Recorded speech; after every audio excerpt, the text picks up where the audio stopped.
Welcome back. Let's now bring in Dachong Bagos, a former member of the House of Representatives from Plateau State, joins us virtually. Honorable Bagos, thank you so much for coming on the program.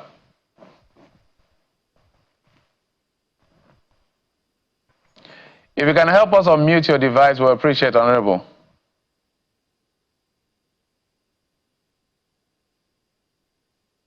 Can you hear me?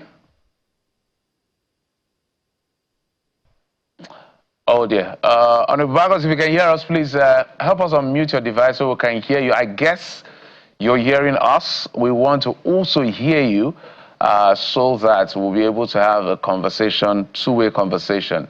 Let me try again. Can you hear me? Okay. So basically, Honorable Bagos is a member of the People's Democratic Party. I don't know how long it's going to still be, because these days I like to ask questions because are you still a member or you're you?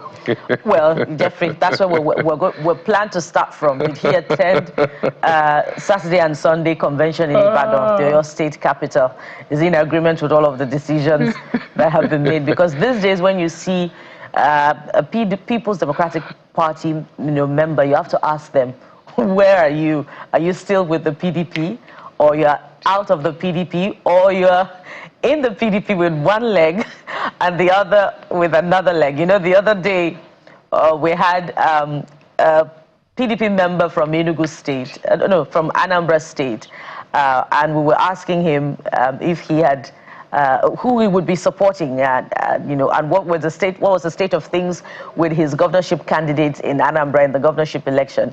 And he was quite categorical, letting us know that, look, I'm supporting the governor, the incumbent in this election, because there are really no chances for my candidate on national television. You know, in those days when rules and regulations were still adhered to in a political party where there was party supremacy, of course, that would have been an act that would show the party member the exit door, from the party. But that is not the case anymore as far as party politics is concerned. It's a state of confusion, right now, with bold declarations of support for the ruling party, yet you retain your own political party. And we've seen it happen time and again, not just with governors now, but we've seen it with other party members at the lower cadre. So what exactly is happening with party internal democracy? It looks as if we're going to continue to have this conversation time and again during electioneering campaigns and beyond electioneering campaigns, during party congresses, when it is critical to elect party executives, when the conduct of members leaves much to be desired as far as what is expected of them, where demonstration of loyalty, that very critical component that is expected of you as a party member. I mean, one of those that was expelled over the weekend, Jeffrey, is the former governor of Ekiti State, and we've seen him say on national television that, look, I am supporting the candidate, the incumbent in this election. And he is a key member, in fact, a key stakeholder in the People's Democratic Party. And he's been categorical about his decision not to leave the People's Democratic Party, but he's demonstrated publicly support for the incumbent, who is an APC member. Who is that? So, former Governor Ayo Fayose. Okay. So, which way PDP, actually, Jeffrey? I don't know. They will answer. That's what I want to get Honorable Dachong Bagos, who's I think the comments were seen as far as the politics of, let's say, Plateau, for instance, if we mainstream that for a moment, is that I read somewhere, I don't think I heard it directly from the governor, but I read that the governor was talking about him being under pressure to join the APC. Would like to find out what exactly that means. I like to use the word in English, because sometimes some things, we hear some things being said, they say that that's not what I said these days, so we'll like to hear clearly what that means. On the other hand, he's also one of the governors that has distanced himself from the expulsion of Nyesom Wike, Fayose, and the rest of them who they have been, sanctioned for anti-party activities and other listing. If you go to the PDP constitution from Article 57, which is in Chapter 10, Article 57 to Article 60, you see what disciplinary measures are put in place, what the offenses could be, what the sanctions could be, processes of appeal, even remedies are listed across board. So sometimes, because when you look at the constitution of the party, you see that the party itself sometimes doesn't follow its own rules and regulation.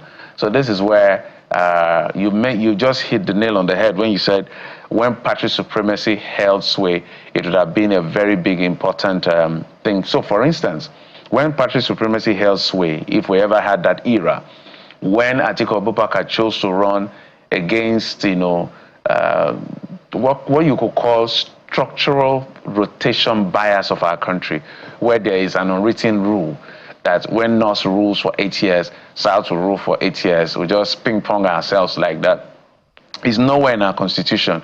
So if any part runs through, there's nothing illegal as because it's not in the law, but it's just because according to section 14 of the Constitution, which I like to cite most of the time, because, and when it was citing federal character, using federal character as a reference, the Constitution and the framers used the word sense of belonging. There is no way you can give a section of the country a sense of belonging if it's only one part of the country that is always in leadership. In fact, let me say that if Bola Tinubu wins this election, you mean the coming presidential in 2027, election, yeah. If he wins this election in 2027 all the way to 2031, when that tenure will end, I don't think the Northwest and the North-Southwest should have any conversation coming to run for president in another 16 years after that. And my reasons are obvious. Within this democracy of 26 years, it started with the Southwest, then it went to the Northwest, then the South-South, Goodluck Jonathan for about, is it 6 years or so? And then he went to Northwest again, and then he went to Southwest. Southwest. So the Southwest and the Northwest, if Bola Tinubu wins this election, I don't think for the next 16 years should be aspiring to be president of Nigeria. It's only fair to make that argument. They are not the only regions that can run the country, although they have some numbers, especially the Northwest. That is only fair. It is not legal, but it's just a sense of fairness. So I've just given you how it works. In fact, within these 26 years, the Southwest has had, if Bola Tinubu wins, so it's going to be 16 years of the Southwest, and then 16 years of vice presidency. And then another 8 years of the Southwest as well. That's why I'm saying 16 years. Olusegun Obasanjo, 8 years. Bola Tinubu, if he wins the election, 8 years, that's 16 years. 16 years. Then vice presidency, 8 years. So the Southwest should not have a conversation around presidency after this. It's only fair. I mean, I'm just using a moral argument, not a legal argument.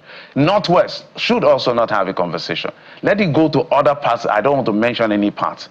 Even the South-South, at some point, maybe you have to chill because at least we've had Jonathan. Let other people have their fair share. That's the conundrum that we find ourselves in as a nation. And it's sad that the conversation is only intense when it is months to the general election.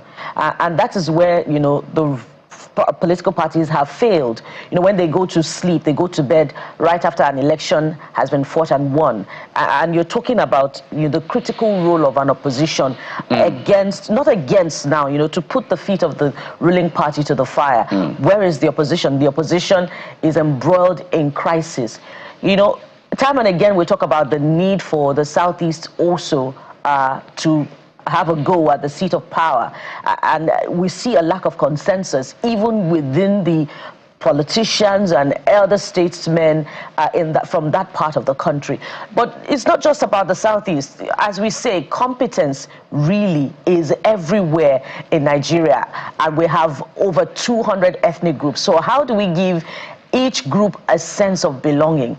The political parties should rise to the occasion and have ideological conversations around this, beyond even ethnicity, ideas about how to transform the nation. There should be a balance across the divide as far as these conversations are concerned. We're hoping we can still, have this conversation about the outcomes of the National Convention of the People's Democratic Party. Of course, with a slant of the realignment that has taken place in Plateau PDP. We also saw yesterday politicians from across political parties in the PDP in Plateau State yesterday also defect to the All Progressives Congress. So is it as a result of, you know, a disillusionment with happenings in the PDP, or there really is some incentives going on behind the scenes? I think that question is best for Bagos. Honorable Bagos Dachong, I don't know how much time we have with you. We've been trying technology. He's defecting on your behalf. It's a defection season. Yeah, well, maybe the network is already behaving like the PDP, so I don't know if you can hear me now. It's still your political party, Honorable Dachong. We can hear you now. Let's yeah, well, go ahead, please. Yeah, well, it's unfortunate. I can assure you, you're talking about the PDP. The PDP is still a registered party in Nigeria. But at the same time, we don't know which or how many political parties will be functional. It's quite unfortunate that we are facing what we are facing. And it's quite unfortunate that it already looks like we are facing towards one direction. But again, it's something that as a member of the party, someone that is standing for election and will stand for election. And again, Geoffrey, you should be able to remember that someone that had a judicial genocide in 2023, this is a time for us to be very careful on a way forward and what to do. But again, for the PDP, a party that, yes, that has been cherished on the plateau, we are waiting upon our leaders and elders to really tell us what next. But I can tell you, someone coming from the experience of 2023, I will be careful to contest for election in 2027 under the PDP unless the issues are being resolved. Because while we were removed from the office in 2023 was even a state issue.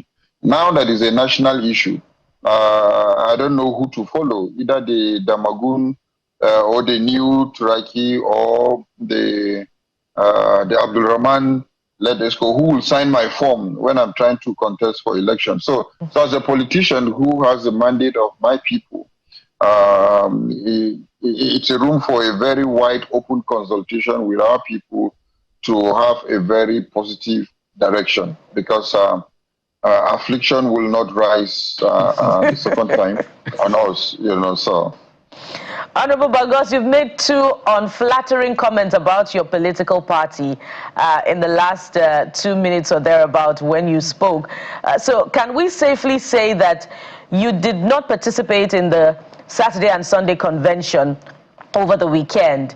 And are you reconsidering your membership status of the party? Yeah, well, in as much as I wasn't there, not that I'm not in the party.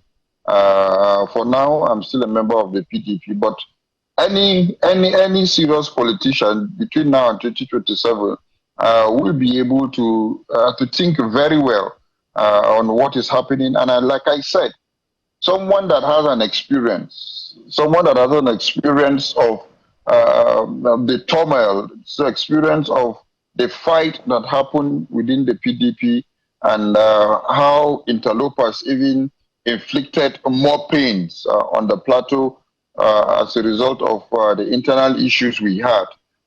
Now I'm seeing it very clear, not even like the one that happened in 2023 that we solved the problem, but then the interlopers use what they could use. But now that is very clear that there is a problem, even at the national level. Definitely, we'll be able to look at and consult with our people.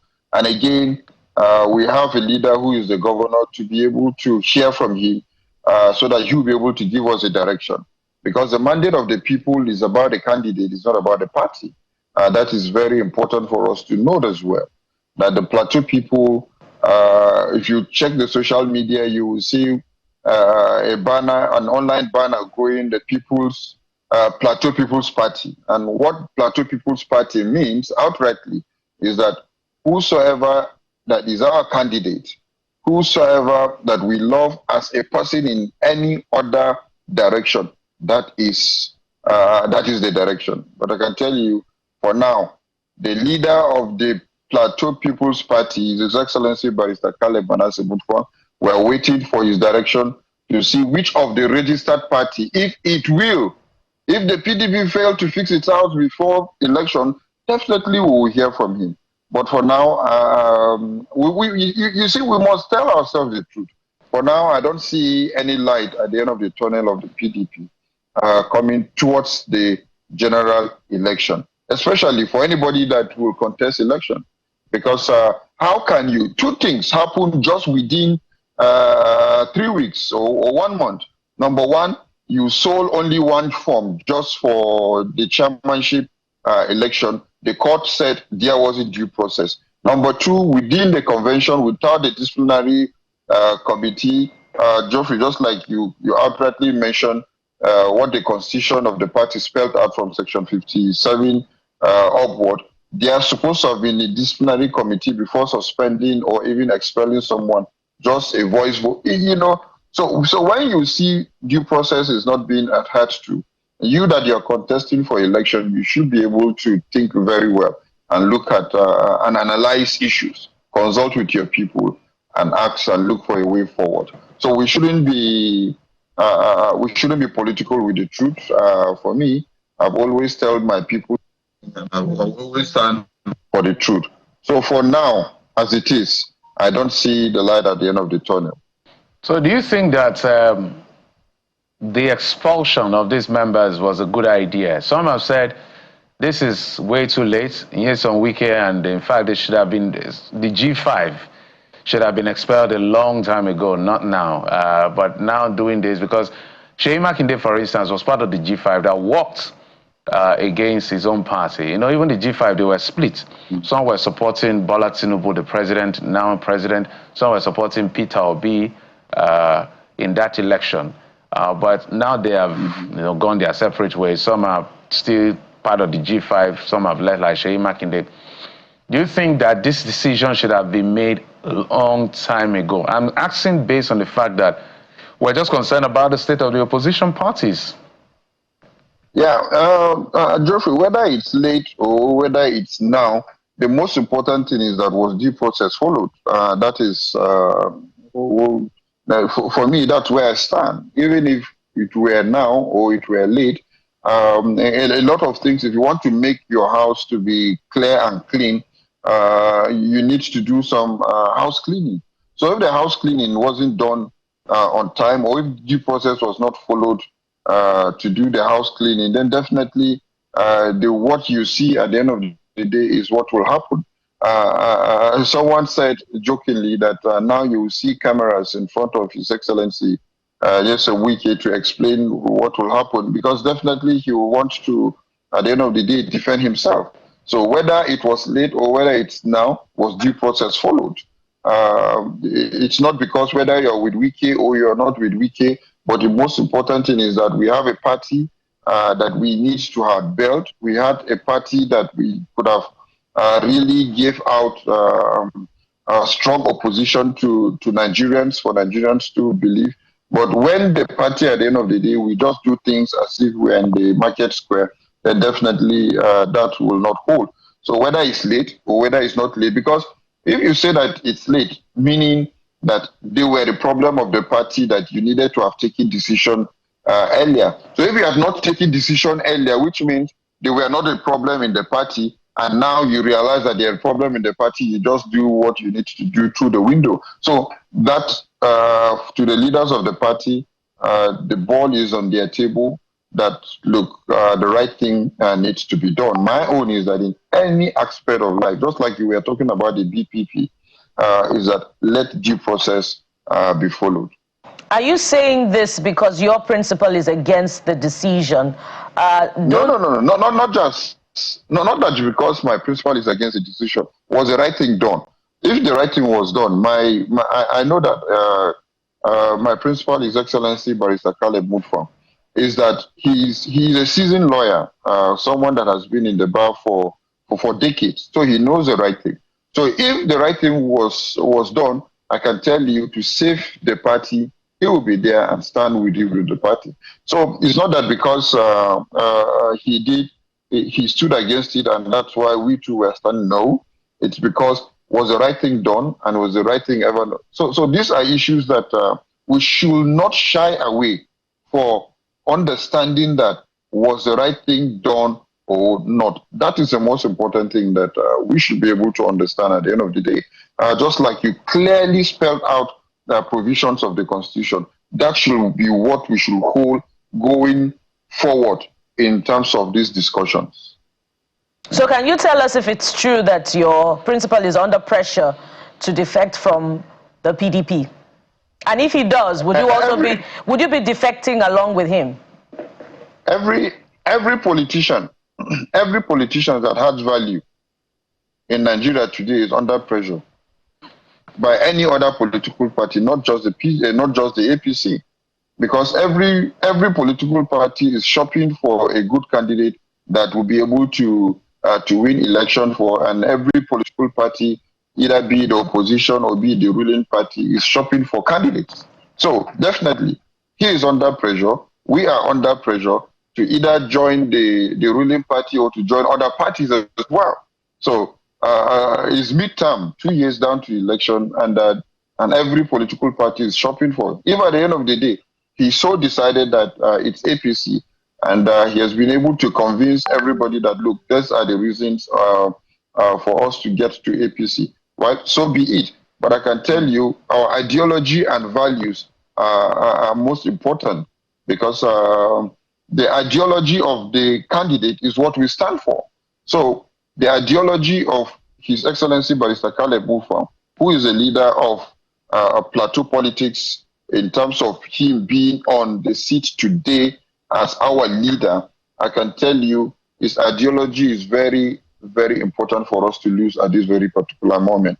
So if he decides to say that, okay, he is going to change the narratives in APC, he's going to change the narratives in any other party, YPP, ABGA, or any other thing, Plateau person stands with him. Because what Plateau person needs today is that a Mutfwang should be a governor. I've always said it, that the Mutfwang as a governor in Plateau in 2027 is what is most important for us. So if there is Channels Party or Birthday Party, and that's where Mutfwang is, that is where Plateau people will be. So wait and see what will unfold in the coming days. But even me as a person, what I'm seeing in the PDP, I'll even advise him that PDP is not the way out at the moment, unless things are being done rightly. Because you don't know what we went through in the courts, from tribunal going to appeal court, from appeal court going to Supreme Court, all the prayers and all the anointed oil, all the whatever, there were prayers, monks prayers, just because of a human error. And God was seriously disturbed in 2023. So now we need to fix the human error before we go and look for God and start praying on things that we are not supposed to pray upon.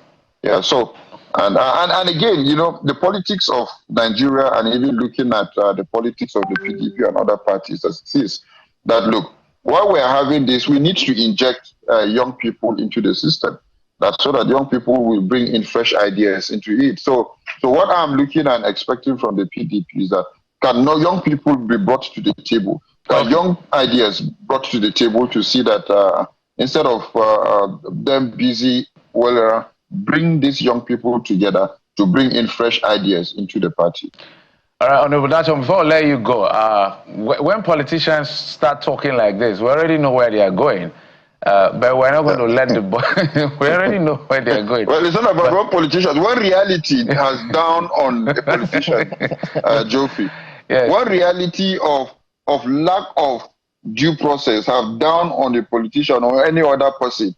Definitely, and that's why even in marriages you go for counseling. But in this case, we are still going for counseling. So reality has down on us. We shouldn't shy away from it. Yeah, we know that yes, PDP will be a registered party in 2027, but we don't know if PDP will be on the ballot. We must tell ourselves the truth. All right, Honorable Nat'l. Yes, I particularly empathize with you and your colleagues, because I know that the same case that the governor won at the Supreme Court, you lost. And that's the same thing at the Court of Appeal. So if your case had gotten, if the structure had allowed your case to get to the Supreme Court, perhaps you have still been in the House. But I understand where you're going to with all of this. in closing, are you worried about this conversation around one-party state now that it looks like Absolutely. all of you are heading to the APC? Absolutely, I'm worried. I'm worried about that. And again, even to the ruling party, that when you jump pack everybody into one system, definitely you're going to have a problem because of ego, because of trying to see what everybody wants to get in terms of dividends of democracy. There will be a lot of chaos and so on and so forth. And unfortunately, you can even see what is happening on the plateau, that some people are putting in press statement that the governor should come. Some are putting press statement that the governor should not come, because automatically once the governor comes in to the APC, he automatically resume leadership of the party in that state alongside with leaders of the party in that state. So some people are feeling that if he comes, maybe the supremacy might. So that, and some people are still having the pain of 2023 election, that we need the governor to be there so that we'll be able to challenge him. So how can you even challenge him when you have made everything to be a one-party state? So these are conversations around politicians that you should be able to give room for everybody. Unfortunately, we don't have independent candidates, but then definitely one-party system, it's something that we should all be worried about. But again, like I said, the caveat that I will still give, that if His Excellency happens to get there, I can tell you that any party he is, it will be righteous, it will be of due process, and at the same time, it will be who he is. He's standing as with a man of integrity and the people that he has behind him. So for us, that is what is more paramount. Let's have the platform that will have credible leadership on the platform. Honorable Dachong, thank you so much for coming on the program despite the network. So we're looking out for what happens on the plateau as far as politics is concerned. So our eyes and our ears and our everything will be paying attention to the plateau. We already know where Taraba is headed on Wednesday. Yeah. So, well, unfortunately, yeah. Yeah, totally out of time. Thank you. Thank you. Yeah, unfortunately, we don't have time, Geoffrey. If not, we could have looked at issues, more of issues that have to do with plateau people, not just about politics, but the life of a plateau person is most important. That's what bothers us, and that's what bothers everybody in government and the plateau today. Not just about which party you are in. You know. Yeah, we'll definitely have to bring you back for that conversation about the interests of the people. Thank you so much, sir. We appreciate you. Bagos Dachong is a former member of the House of Representatives. Thank you, sir. Thank you, Geoffrey. We'll take a break, and standing by to join us is Osita Chidoka, former aviation minister, former Corps Marshal, who will bringing us up to speed as to some of the things you need to know. Join us again in just a moment. We'll be right back.